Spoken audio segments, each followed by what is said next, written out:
네, 이해찬 당대표의 개의 선언으로 더불어민주당 제26차 학대 간부회의를 시작하겠습니다. 26차 학대 간부회의를 시작하겠습니다. 네, 이해찬 당대표의 말씀 있겠습니다. 예, 내일로 문재인 정부가 출범한 지 곧 2년 반을 맞게 됩니다. 그동안 나라다운 나라, 다 함께 잘 사는 나라를 만들어 오는 아주 소중한 시간이었습니다. 더불어 잘 사는 경제, 내 삶을 책임지는 국가, 고르게 발전하는 지역, 평화와 번영의 한반도를 국경 운영의 목표로 삼고 힘없이 달려왔습니다. 문재인 정부는 지난 2년 반 동안 촛불 시민의 뜻을 이어받아 적폐를 청산하고 문재인 케어, 아동수당 등 삶의 질을 높여왔습니다. 불공정한 경제체제를 바꾸며 일본의 경제 도발에 대응하고 한반도 평화를 위해 노력을 다해왔습니다. 오늘 경기도를 끝으로 하반기 예산정책 협의회가 마무리가 됩니다. 17개 시도가 내년 지역 주민을 위해 필요한 예산들을 모두 확인하고 이번 예산 심의에 반영하기 위해서 작업을 해왔습니다. 상반기에는 내년 예산 편성하는 과정에 반영하기 위해서 예산정책 협의를 했고, 하반기에는 반영이 안 된 부분을 보완하기 위해서 예산정책 협의를 해왔습니다. 오늘 경기도를 마무리하면 모두가 다 끝났는데, 예결위에서 수도적인 요구한 사안들이 잘 반영될 수 있도록 최선을 다해 주시기 바랍니다. 이제 선거가 정말 얼마 남지 않았습니다. 3월 말부터 이제 선거가 시작되기 때문에 결국 이제 5달밖에 안 남은 거라고 이제 보면 됩니다. 이번 선거의 중요성은 그동안 여러분들이 잘 아시기 때문에 더 이상 말씀드리지 않아도 되고, 실제로 이번 선거가 어떻게 보면은 우리 한국 현대사에서 영웅을 가르는 그런 매우 중요한 선거라고 생각이 됩니다. 선거가 가까워질수록 더 예민해지고 더 긴장이 되고 그러는데, 이럴 때일수록 냉정하고 차분하게 잘 임하는 것이 매우 중요하다고 생각합니다. 또 선거는 상대적인 것이기 때문에 우리만 잘한다고 되는 것이 아니고 우리가 최선을 다하지만 또 상대보다 더 잘해야 되는 겁니다.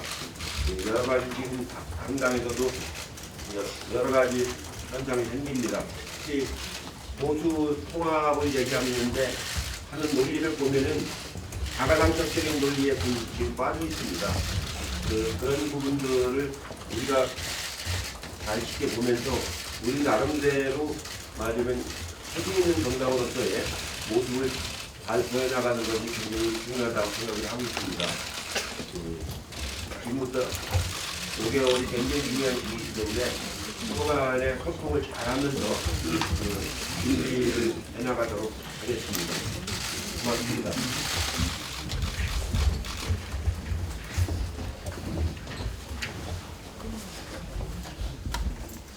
다음은 이인영 원내대표의 발언이겠습니다. 네, 자유한국당에게 본회의 소집을 강력하게 요구합니다. 민생과 경제를 위한 법안이 우리 국회에는 산더미처럼 쌓여 있습니다. 그런데 올 한 해 동안 법안 처리를 위한 본회의는 고작 5번밖에 열리지 못했습니다. 올 들어 국회가 처리한 법안은 441건에 불과합니다. 아직 처리하지 못한 법안은 무려 16,076건에 이릅니다. 국회가 우리나라의 동맥경화를 일으키는 주범이라고 지목받고 있습니다. 자유한국당발 국회 리스크 때문에 온 나라가 올스톱될 지경에 이르고 있습니다. 대한민국 역사에 이러한 국회는 없었습니다. 법안 하나 처리하기가 하늘의 별 따기보다 어려울 수는 없습니다. 데이터 3법이나 소재, 부품, 장비 특별법 같이 특별한 쟁점이 없는 법안도 말로만 약속하고 처리하고 있지 못합니다. 자유한국당의 외면 속에 아무런 이유 없이 국회에 발만 묶여 있습니다. 국민들의 마음은 바싹 마른 논처럼 새까맣게 타들어가고 있습니다. 민생이 절박한데도 11월이 다 되었는데도 아직 본회의 일정조차 하나도 잡고 있지 못합니다. 아무리 애타게 문을 두드려도 자유한국당은 대답이 없습니다. 이제 공개적으로 다시 이야기합니다. 아무리 정치적 셈법이 중요해도 제발 할 일은 합시다. 자유한국당이 법안 처리를 미루면 그 피해는 100% 우리 국민들에게 돌아갑니다. 우리 경제는 골든타임을 놓치고 회복하기 어려운 치명상을 입게 됩니다. 그러면 우리의 인생은 더더욱 힘들고 고달파질 수밖에 없습니다. 이제 이런 비상식과 비효율의 정쟁 인질극은 끝내야 합니다. 자유한국당에게 간절하게 호소합니다. 제발 본회의를 열어서 법안 좀 처리합시다. 그리고 일 좀 합시다. 12월이 되기 전에 이제 20대 정기국회가 한 달도 채 남지 않은 이 시간 동안에 매주 1회는 본회의를 열어서 법안도 처리하고 민생 현안도 챙겨갑시다. 자유한국당의 응답을 기다립니다. 교육 공정성 회복을 위한 고교 서열화 해소 방안이 발표되었습니다. 이번 조치는 부모의 능력이 자녀의 입시를 좌우하는 불공정한 구조를 바꿔야 한다는 우리 국민의 요구를 반영한 결과입니다. 교육 격차가 사회 계층의 격차로까지 이어지는 것이 오늘의 현실입니다. 2010년 자사고를 대거 지정한 이후에 고교 유형화가 본격화되면서 자사고와 특목고에 진학하기 위해 초등학생 때부터 사교육 과열이 보편화되었습니다. 외고, 자사고, 국제고는 설립 취지와 다르게 운영되고 있습니다. 다양한 교육 수요를 반영하겠다는 자사고는 입시 전문학교로 전락했다는 비판마저 받고 있습니다. 전문인재 양성을 위해 만든 외국어고와 국제고도 어문계열 진학자가 절반이 되지 않아 그 설립 취지가 어색해져 있습니다. 교육 격차를 없애고 일반고의 교육 역량을 강화해서 학생들의 다양한 교육 수요를 반영하는 공정한 교육 제도를 만들어 가겠습니다. 우리 당은 교육 공공성 특유를 중심으로 교육의 공정성을 살리면서 공교육 시스템을 강화하는 데 최선을 다하겠습니다. 입시와 교육을 바꾸는 것은 우리 아이들의 삶을 바꾸는 일입니다. 꿈을 더 크게 만드는 일입니다. 지금이 교육에서 공정성의 가치를 바로 세울 적기입니다. 당정은 교육에서 공정의 가치를 바로 세워 미래 세대가 박탈감을 느끼지 않는 그 토양을 튼튼하게 만들기 위해서 지속적으로 대책을 만들어 나가겠습니다. 감사합니다. 네, 다음으로 박준식 의원님 발언 드리겠습니다. 예, 검찰이 김관혁 안산지청장을 단장으로 한 세월호 참사 특별수사단을 설치하기로 했습니다. 일단은 환영하는 바입니다. 세월호 가족분들께서도 환영한다는 입장과 함께 책임자에 대한 철저한 수사와 처벌을 기대한다는 마음을 갖고 있습니다. 그런데 특별수사단의 단장이 과연 적절한 인물인가에 대해서 국민분들께서 많은 우려를 가지고 계십니다. 시민단체에서도 정윤회 문건 부실수사 주임검사를 단장으로 임명하는 것이 과연 적절했나 등의 논평을 내고 있는 것으로 알고 있습니다. 아마 검찰도 이러한 국민분들의 우려와 걱정을 잘 알고 있으리라고 생각합니다.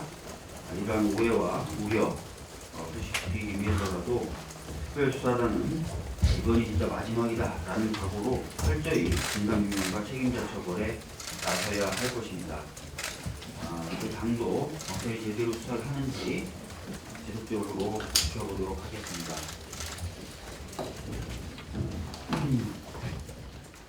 얼마 전에 방영된 MBC PD수첩의 검사 범죄를 보고 많은 국민들이 분노하셨습니다. 어제 더불어민주당 검찰개혁 특위에서는 회의를 열어서 이 검사 범죄를 주로 취재했었던 심인보 기자를 모셔서 취재 이야기라든지 이런 것들을 들었습니다. 그러면서 검찰 출신 정관 변호사가 만들어내고 있는 정관 이후의 폐해, 그리고 그러한 문제가 계속 반복될 수밖에 없는 검찰 내부의 사건 배당 시스템의 심각함을 더욱더 열렬하게 느낄 수 있습니다. 그리고 검찰 개혁을 위해서는 이런 문제들이 반드시 해결돼야 된다라는 것에도 공감을 이뤘습니다. 그런데 최근 강력하게 추진되어 왔던 검찰 개혁 방안들이 법무부 수장의 부재로 힘을 잃었다는 이야기와 우려가 나오고 있습니다. 정관 이후 철폐와 그를 위한 사건 배당 개선 논의 역시 제대로 진전되지 않고 있다고 합니다.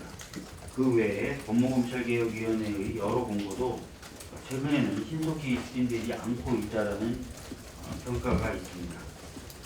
검찰개혁은 촛불정부의 주요한 과제입니다. 검찰개혁을 위해서 우선은 법무검찰개혁위원회 권고 및 국민의 요구가 제대로 반영되어야 할 것입니다. 또한 패스트트랙으로 지정됐던 공수처 설치 법안, 검경수사권 조정 법안 등도 반드시 통과되어야 할 것입니다. 검찰개혁 특위를 중심으로 더불어민주당은 이러한 일들이 반드시 이루어질 수 있도록 힘을 모아 나갈 것입니다. 절대 검찰개혁이 후퇴되는 일은 없을 것입니다. 이상입니다. 네, 다음 소름 최고위원의 발언이겠습니다. 주한미군 방위비 분담금 협상에서 미국 정부가 우리 정부에 무려 47달러, 우리 돈으로 5조 5천억을 요구하고 있는 것으로 알려졌습니다. 현재 방위 분담금의 5배 정액을 요구한 것으로 누가 봐도 과도하고 불공정한 요구입니다. 심지어 미국은 괌과 하와이에 있는 미군 전략자산의 일부 비용까지 요구하고 있다고 합니다. 방위비 분담금은 그간 책정의 타당성, 집행의 투명성이 떨어진다는 지적을 받아왔습니다. 한미 양국이 적정 규모의 방위비 분담금 협상과 함께 집행의 투명성을 높이는 제도 개선도 함께 협의해야 할 것입니다. 국회에서 집행 내역을 점검하는 등 투명성을 확보해야 할 필요가 있습니다. 진정한 동맹은 상호 존중과 호혜 평등에서 비롯되는 것입니다. 그런 차원에서 보면 미국의 방위비 분담금 5배 인상 요구는 과도하고 불합리할 뿐만 아니라 평등한 동맹의 자세가 아니라고 할 수 있습니다. 우리 국민 누구도 미국의 과도한 요구를 납득할 수 없을 것입니다. 미국이 평등한 동맹관계를 해치는 요구와 주장을 계속한다면 국민적 저항에 부딪힐 수도 있음을 잘 알아야 할 것입니다. 알츠하이머를 앓고 있다는 전두환 씨가 건강한 모습으로 골프를 치는 모습이 포착되었습니다. 전두환 씨는 5.18 광주민주화운동 내에서 질문을 받자 광주하고 나하고 무슨 상관이 있어? 광주 학생에 대해서 모른다라고 했다고 합니다. 또 여전히 인압하고 있는 1,000억 원이 넘는 추징금에 대해서도 모르쇠로 일관했답니다. 그동안 전두환 씨는 알츠하이머가 건강할 핑계로 광주에서 진행하는 재판에 한 차례를 제외하고는 참석하지 않았습니다. 재판에 출석할 힘은 없고 골프채를 휘두를 힘은 있단 말입니까? 국민과 강주신문을 우롱한 전두환 씨는 즉각 사과하고 재판에 출석해야 합니다. 계속 출석을 불응하면 강제 부인해야 할 것으로 봅니다. 전두환 씨가 5.18 강주를 모르고 시민학살의 책임이 없다면 대한민국에서 누가 책임을 진다 하는 말입니까? 포함무치한 발언입니다. 전두환 씨는 자신이 저지른 광주 학살에 대해서 진심으로 사과하고 평생 속죄하며 살아야 합니다. 그리고 추징금도 즉시 납부하여 자신의 가오를 조금이나마 반성하는 모습을 국민에게 보여야 합니다. 그것이 전두환 씨가 해야 할 마지막 임무라고 봅니다. 이상입니다. 네, 다음 남인순 최고위원의 발언이겠습니다. 네, 패스트트랙 가산점과 조국난막, 표창장, 공간갑질, 박찬주 씨 영입 논란으로 국제에 몰린 자유한국당 한교안 대표가 기자회견을 자칭하고 보수 대통합을 제안했습니다. 위기 무마용, 이하 출산이 얼마나 큰 정치적 낭비이며 혐오적 쇼인지 우리는 일단 한국 정치 역사에서 많은 도움을 얻었습니다. 지금 정치권과 국회는 민생 법안 처리와 예산 심사에 모든 시간과 장력을 집중해야 합니다.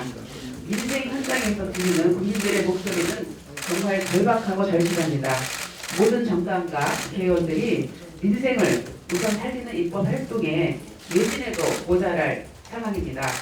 부디 자유한국당은 반성도 혁신도 없는 보수 대통합이라는 이합집산에 몰두할 것이 아니라 20대 마지막 국회에 민생을 살리는 입법 성과로 국민들의 평가를 받기 바랍니다. 어제 우리 당 올지도위원회는 민생 법안 우선 처리를 위한 여야 민생 입법연대를 제안했습니다. 무분별한 복합 쇼핑몰 난립에 고통받는 600만 자영업자의 골목 상권 보호를 위한 유통산업발전법 개정, 프랜차이즈 본사의 갑질로부터 가맹 점주들을 보호하는 가맹사업법 개정, 카드 수수료율 0%대를 열어 중소상공인의 부담을 경감시키는 조세특례 제한법 개정은 민생단체들이 누누이 요구한 법안입니다. 이러한 간절한 민생 법안 통과가 정말 시급합니다. 다시 한번 강조합니다. 이러한 민생 법안들이 속도감 있게 추진될 수 있도록 여야 민생 입법 연대 구성해서 남은 한 달 동안 초당적으로 협력해서 민생 법안 통과에 주력해 주실 것을 다시 한번 부탁드립니다. 한 가지 간단하게 말씀드리겠습니다. 국가인권위원회가 올 초에 체육계 성폭력 문제가 터져 나오자 초중고 학생 선수 인권 실태 전수조사 결과와 스포츠 성폭력 판례 분석 결과를 발표를 했습니다. 굉장히 발표 내용이 참 충격적입니다. 그 응답자 중에서 폭력을 경험한 비율이 많고요. 또 성폭력을 경험한 비율도 제법 됐습니다. 그래서 이런 부분들을 예방하기 위해서 우리 당은 체육계 성폭력 방지법을 이미 지난 31일 본회의에서 통과를 했고요. 지금 국민체육진흥법 개정안이 문체위를 통과했는데 법사위에서 지금 계류되고 있다고 합니다. 여기 내용에는 성폭력 방지에 대한 시책을 마련하고 특히 연수기관이나 교육기관에서의 그 성폭력 예방 교육을 할 수 있는 내용들이 담아져 있기 때문에 이런 내용이 조속히 통과될 수 있기를 이 부분도 중요한 이번에 처리해야 될 법안이라고 봅니다. 이상입니다. 네, 다음으로 이영석 최고위원을 말씀드리겠습니다. 촛불혁명으로 탄생한 문재인 정부 출범이 이제 임기 절반을 지나고 있습니다. 미중의 무역 분쟁 그리고 일본의 수출 규제에도 불구하고 지난달 세계 경제 포럼의 발표에 따르면 대한민국의 국가 경쟁력은 15위에서 13위로 두 단계 상승했습니다. 또한 외환 보유고 또한 4,063억 달러로 역대 최고치를 기록하고 있고 일자리와 노동시장은 안정적 지표를 보여주고 있습니다. 이러한 경제적 지표에도 불구하고 우리 사회가 공정한가란 청년층과 사회적 약자의 질문에는 선뜻 답하기가 어렵습니다. 또한 5.18 진상규명 그리고 세월호 참사에 대한 진실규명 등은 자유한국당 발목 잡기로 인해서 한 발짝 앞으로 나아가지 못하고 있는 실정입니다. 이러한 공권력 부재와 국가 폭력에 대한 불편한 진실에 대해서는 성의가 없는 수사와 철저한 진상 규명을 통해서 국민적 의혹을 해소하고 책임자에 대해서는 철저한 처벌이 이루어져야 할 것입니다. 이제 절반의 남은 임기 동안 문재인 정부는 한반도의 평화와 경제적 안정성 확보 그리고 공정사회를 위한 부단한 개혁을 통해 나라다운 나라를 만들어 달라는 국민들의 요구에 부응하기를 기대해 봅니다. 이상입니다. 네, 다음 박병호 최고위원을 말씀드리겠습니다.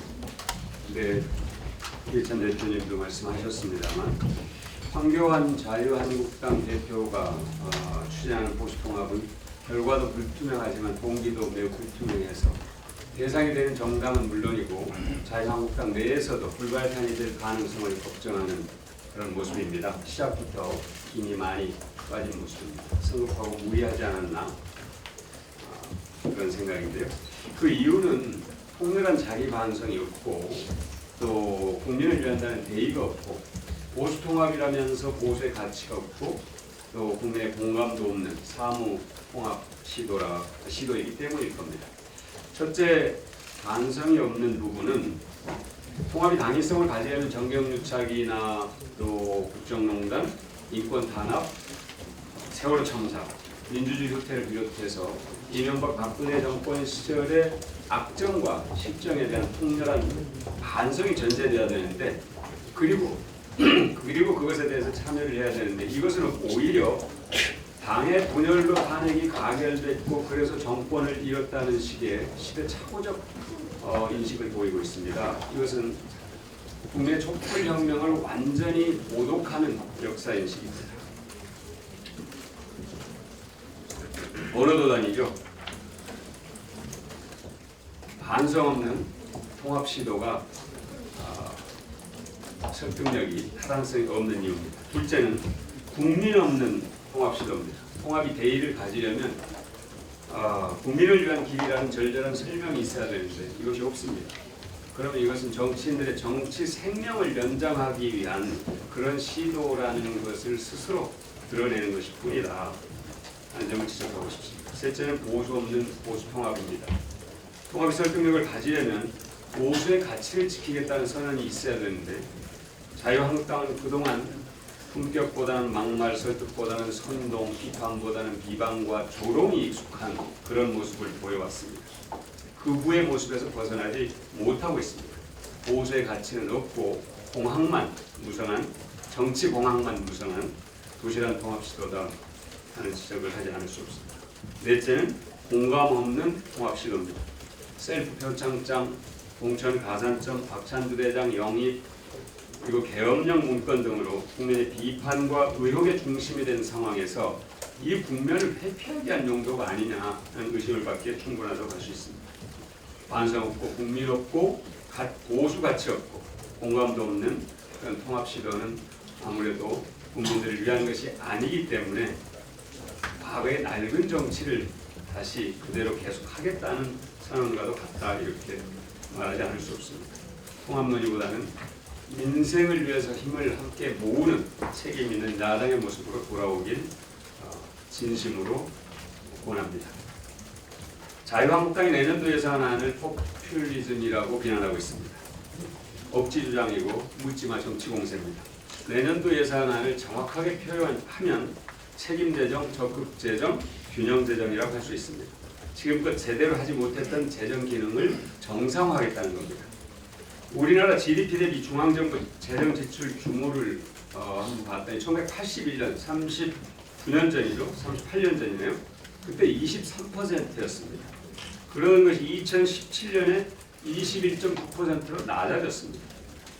신계열 계산법을 쓰면 20.7%까지 떨어집니다. 이게 과거보다 재정 지출이 GDP 비해서 그 비중이 줄어들고 있는 이런 정말 심각한 상황인 거죠. 조금 더 살펴보면 2012년부터 2017년까지 평균 21%였는데 문재인 정부 들어와서 2018년에 간신히 22.8%로까지 올렸습니다. 공공사회복지 지출 비중을 보면 우리의 수준이 더 심각합니다. 우리나라를 제외한 3050 클럽 가입 국가 6개 나라의 공공사회복지 지출 비중 평균은 GDP 대비입니다. 20.8%인데 우리나라는 11.1%에 지나지 않습니다. 국민소득 3만 달러를 달성한 19개 나라 가운데서도 꼴찌입니다. 그리고 OECD 29개 나라 가운데서는 칠레와 멕시코를 제외하고 가장 낮은 수준입니다. 그런데도 자유한국당 문재인 정부가 사회 안전망 강화 정책을 추진할 때마다 그리고 또 내년도 예산을 두고서도 좌파 포퓰리즘이라고 얘기합니다. 자유한국당의 주장이야말로 극우 포퓰리즘이라고 하지 않을 수 없습니다. 국회 예산정책처가 분석한 2018년도 예산안의 재정 충격 지수는 마이너스 0.09입니다. 재정 충격 지수는 IMF에서 개발한 전년 대비 예산 방향을 평가하는 것으로 0보다 크면 확장 재정이고 0보다 작으면 긴축 재정을 뜻합니다. 우리나라 예산은 아직 확장 재정에 이르지 못하고 있는 것입니다. 우리나라는 충분한 재정 여력이라는 구슬이 있습니다. 그런데 그 구슬을 꿰야 보배가 되는 겁니다. 국민의 세금을 국민들의 삶에 적극적으로 투자하는 것, 이것은 국가의 책무입니다. 혁신성장과 구조개혁을 위해서도 사회 안전망 확충은 반드시 필요합니다. 감사하지만 내년도 예산안은 책임재정, 적극재정, 균형재정을 통한 재정 기능에 정성합니다. 이런 방향을 담은 내년도 예산안을 자유한국당이 총선용이라고 또 비방하는 것은 내수의 활력과 국민의 삶의 질을 개선하는 일을 총선 이후로 미루라는 주장과 다를 바 없습니다. 이성을 되찾기 바랍니다. 네, 다음은 김영 최고위원의 발언 듣겠습니다. 정치권 일각의 모병제 전환 주장에 대하여 개인적인 의견을 밝히고자 합니다. 먼저 헌법 제39조 제1항에서는 모든 국민은 법률이 정하는 바에 의하여 국방의 의무를 진다고 규정하여 국방의 의무의 구체적 내용에 대한 입법 형성권을 부여하고 있습니다. 하지만 이러한 국방의 의무에 관한 입법 형성권에 모병제까지를 포함하는 것으로 해석하기는 어렵다고 봅니다. 때문에 모병제로의 전환은 개헌사항이라고 생각합니다. 많은 국가에서 모병제를 실시하고 있다고 하나 우리나라의 경우 전 세계 유일한 분단 국가이고 군사강대국에 둘러싸여 있다는 특수성이 있습니다. 이러한 엄중한 안보 현실에 비추어 볼 때 섣부른 모병제 전환은 안보에 대한 국민 불안을 야기시키고 우리 군이 최적의 전투력을 유지하는 데 있어 장애 요인이 될 수 있습니다. 더군다나 빈부격차가 갈수록 커지고 있는 격차 사회에서 모병제로 전환될 경우 주로 경제적 약자 계층으로 군 복무 인원이 구성되어 계층 간 위화감을 조성하고 사회 통합에도 부정적인 영향을 미칠 것으로 보입니다. 병역 의무는 국민의 기본적인 의무로서 국가의 독립을 유지하고 영토를 보존하기 위한 핵심적인 부분입니다. 모병제 전환 논의는 대단히 신중하게 이루어져야 할 것이고 현재 대한민국의 상황에서 모병제로의 전환은 시기상조라고 판단됩니다. 한반도 평화도 튼튼한 안보가 바탕이 될 때 가능합니다. 저희 더불어민주당에서는 우리 군의 전력 강화와 국가를 위해 헌신하는 장병들을 위한 복지 정책을 지속적으로 추진해 나가겠습니다. 이상입니다. 네, 다음 이수진 최고위원의 발언 듣겠습니다. 네, 지난 6일 우리 당 전국노동위원회가 주관한 노동정치 리더십 대부터 일명 놀이터 수료식이 이해찬 당대표님과 이인영 원내대표님의 축하와 함께 뜻깊게 열렸습니다. 전국의 노동 현장에서 노동 존중 사회를 위해 애쓰시는 노동자들이 우리 당 놀이터 교육을 통해 노동과 정치가 하나라는 강한 단결과 연대의 장이 되었습니다. 또한 우리 당의 대학생 청년위원회를 비롯한 이 자리에 계신 전국위원회의 활발한 활동이 우리 당의 다양성을 담보해주고 공정한 정치를 실현해내는데 큰 힘이 되고 있습니다. 우리 당이 표방하는 노동 존중 사회는 최저임금, 노동시간 단축 등 노동 조건 개선을 통해 그 좌표를 판단하기보다는 우리나라 모든 산업과 민생 현장에서 노동의 가치와 공정이 통하는 사회를 실현시키자는 것입니다. 서로 함께 노동의 존중을 통해 노사관계와 국가 경제가 제대로 작동되는 그런 사회로 나아가자는 것을 말하는 것입니다. 소득의 양극화, 생명안전, 산업안전, 노동복지 등 노동 존중 사회로 나아가는데 수많은 현안과 과제가 쌓여 있습니다. 급하게 서둔 따고 풀리는 문제는 하나도 없습니다. 추워지는 겨울의 문턱에서 당과 정부가 노동 인지적 관점에서 소외되고 어려운 취약계층 노동자들을 더욱 살피고 노사가 함께 노동의 존중을 통해 노사관계와 산업발전을 도모한다는 확고한 의지와 국정 수행을 다지는 계기가 되었으면 하는 바람입니다. 이상입니다. 네, 백혜련 전국 여성위원장이 말씀 듣습니다.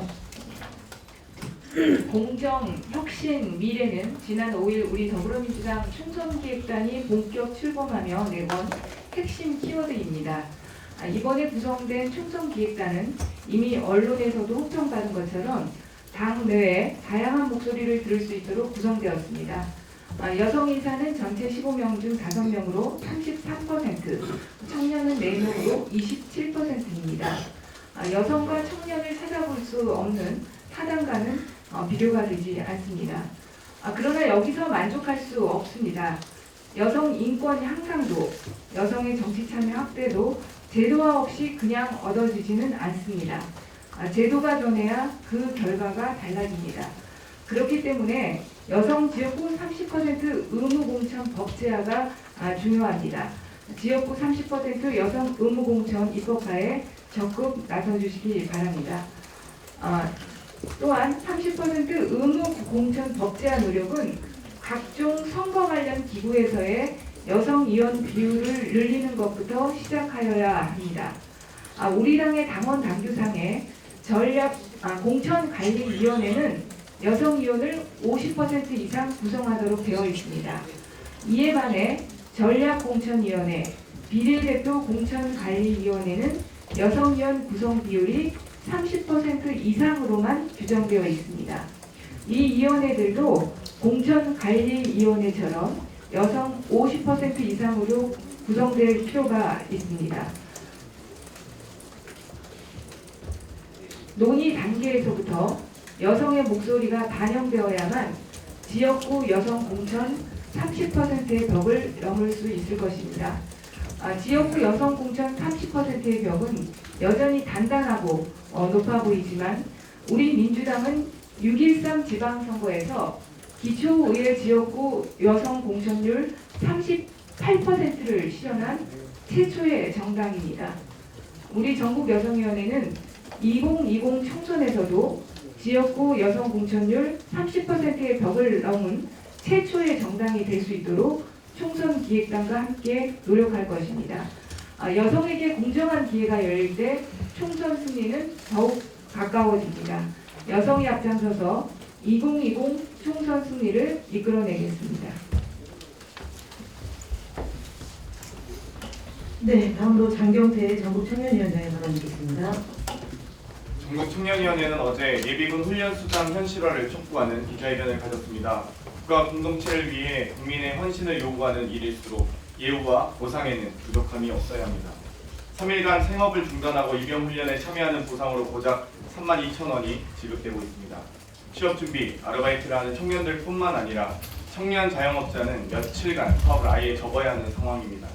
최저임금의 40% 수준인 병장 월급을 고려해 72,500원 이상으로 책정해야 합니다.